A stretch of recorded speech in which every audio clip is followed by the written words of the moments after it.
the exponential curve is now heading straight upwards because as more and more people understand the basics of what are going on, they talk to more people, and the whole thing expands. So you reach a point eventually when it's an explosion, and we're absolutely on the cusp of that now. In fact, we're already beginning to see some of it. So this is a wonderful time.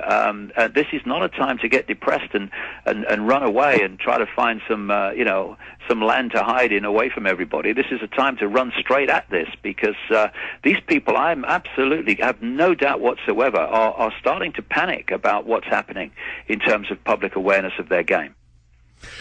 If you go to Google Trends and look at davidicke.com, Infowars.com, PrisonPlanet.com, Rents.com, all the hundreds of huge sites, my two are the biggest individually. Infowars is the largest alternative site, Prison Planet's the second largest, and there's Rents and Icke and others. If you look at them on the trends, it looks like this. I want to zoom in on this on the PrisonPlanet.tv camera over here if we can. And this is basically what the trend looks from 2003 when they started Google Trends, tracking all the sites, to 2008. You can go pull these up on the Google Trends site. Anyone can look at this for themselves. And the curve, the growth curve is exactly the same for all of these alternative media, consciousness expanding, lie-breaking websites. It is hyperbolic. It is straight up, David Icke.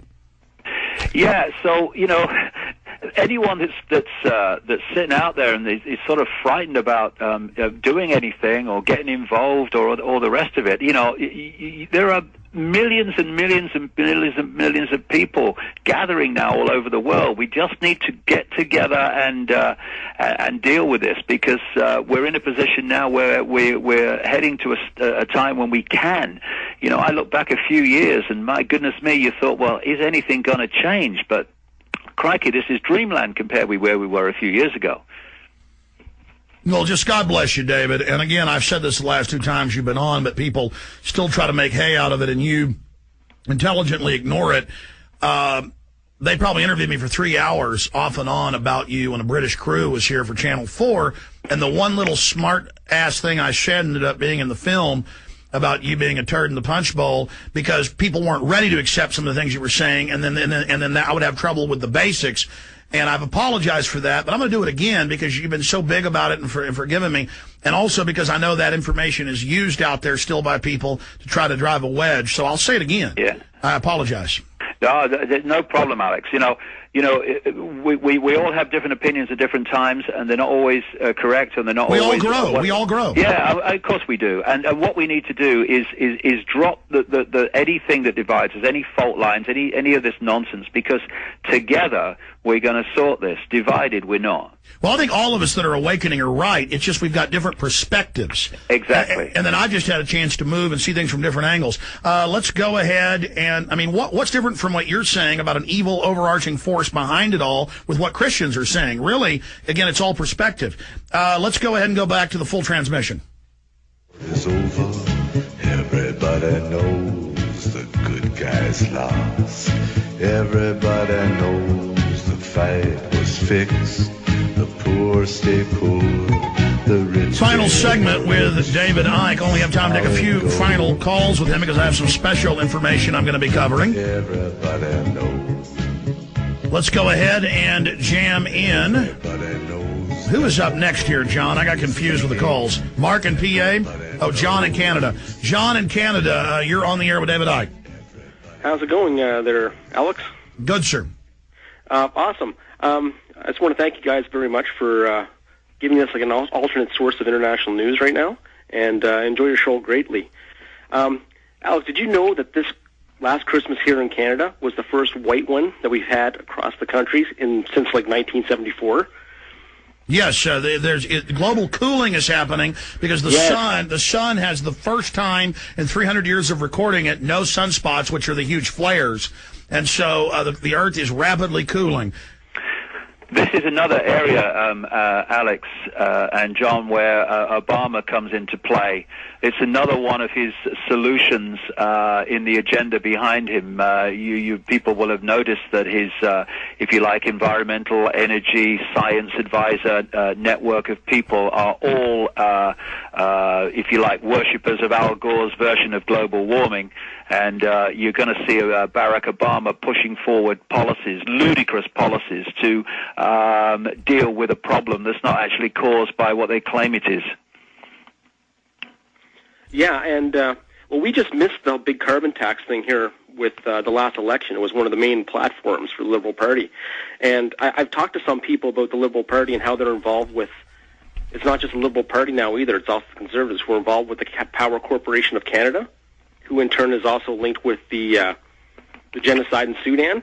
And every prime minister we've had in Canada almost since Trudeau, including Trudeau, has all been like on the board of directors for the Power Corporation of Canada.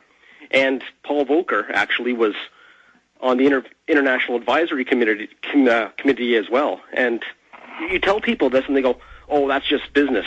It's got nothing to do with politics or running the country. David, comments? Business in terms of the Illuminati is control. I mean, that's what business is for. It's just, they're just arms of control. This is why when I hear people of the left dismissing the global conspiracy and saying globalization is just greedy corporations, it's not greedy corporations. Corporations are a vehicle for this network to impose globalization and centralized control on the planet. They're not the origin of it. They're the vehicle for it. And the elites admit they're setting up a world dictatorship. That's what's all elites have always tried to get total domination, and to deny that is to deny history. Thank you so much, John. Quickly, Mark in Pennsylvania, you're on the air with David Icke, the one, the only. Hello, this is Mark. Hello, Mark. Hello. I want to thank both of you for opening my perceptions, as well as many others around the planet, to the truth of what is really happening. And one thing that I'm pretty much a non-traditionalist, a non-conformist, but there's many out there who aren't, and they're busy doing what they're doing, and they're following what they believe in they want to believe in the good of government, they want to believe in the good in their community, and all of this. But the reality is these things are happening, and they're not even aware of it. Well, when I start to share these things, as well as others, I'm sure I'm not alone. When you share these ideas, these perceptions with people, at first they look at you like, oh, that can't be, and then they look at you, then they're in shock, and then they're like the deer in the headlights. So what comes up to me, and I appreciate very much that you guys are opening our perceptions to these things that are happening and continuing to investigate and research and find out what they're continuing to do. But here's the thing. When it comes down to it, people are in shock at first, and then they don't know what to do. So, and I've watched your show or listened to your show, Alex, many, many times, and I've read your materials, Mr. Icke, and the thing about it is when you boil it all down, people don't know what to do, like taking simple steps of what to do to respond. All right, I hear you. We have to end this here in just a moment. I'm going to let you go, and I'm sorry, no more time to go to Tim, Rob, and many others that are holding, and I want David to be able to close out in the last minute here. Last time we had David on, the time before that, he went through, just say no to national ID cards. Say no to giving up your personal information. Start growing a garden. Start talking to your neighbors about the elite. The awakening is the solution, overturning the false paradigm, expanding the horizon. David? Yeah, once you break out of mind, the program, and into consciousness, then you instinctively know what your contribution is, and you go for it, because when you become conscious, you let go of one of the great expressions of the mind construct, which is fear. But also, this relatively tiny network that's manipulating the lives of billions can only do it with the help and support and subservience of the billions. They can't do it otherwise. And if we stop cooperating en masse in all these areas that Alex just listed and many others, then the system cannot work. It can't. They can't impose their will on billions of people unless the billions accept it. What would happen if everybody wrote Infowars.com or PrisonPlanet.com or DavidIcke.com on all the paper money? That's already waking up. A lot of people coming to the site are because of people doing that. What would happen if people made copies of my films or, handed out David Icke documentaries? What would well, what is happening? We're seeing we're having an effect. We've just got to push that much harder. David, when's a good time? Because I forgot that I invited you to town. You'd agreed when we were on a month ago. When's a good time to call and talk to you and try to look at some calendars and figure out when it's good, say 4 or 5 months in the future, to get you to Austin, Texas? Okay, well, tomorrow's fine, or Monday's fine. Okay, I'll call you tomorrow because I'm going to be out of town a little bit next week. Jason Burns is going to be sitting in for a few days. But I will call you, in the evening? Yeah, that'd be great. Well, David, we really appreciate your time. DavidIcke.com. Folks, check it out there. Great materials. And we appreciate everything you're doing, David. Thanks, Alex. Same to you. You bet. Take care. Yep, cheers. There goes David Icke from the United Kingdom joining us for the last hour and 40 minutes. Okay, what is the surprise today? Well, it's not Alex Jones' Tyranny Crusher 1. This was the first time we ever did an eBay item. And the reason we did it is because people are like, well, this megaphone's broken. We've bought a new one. You've had this one for all these years. It's in the movie A Scanner Darkly that they rotoscoped. That's really me and the bullhorn in there. We're going to play a clip of that in a moment. This isn't the surprise. Surprise come up in a minute. Tyranny Crusher 1, should we get it fixed? Like a $125 megaphone, or should we sell it? And obviously, it's a fundraiser. We're not saying the megaphone, just as a megaphone, is worth $3,500. I think is the latest bid on there for it. We opened it up at $1,500.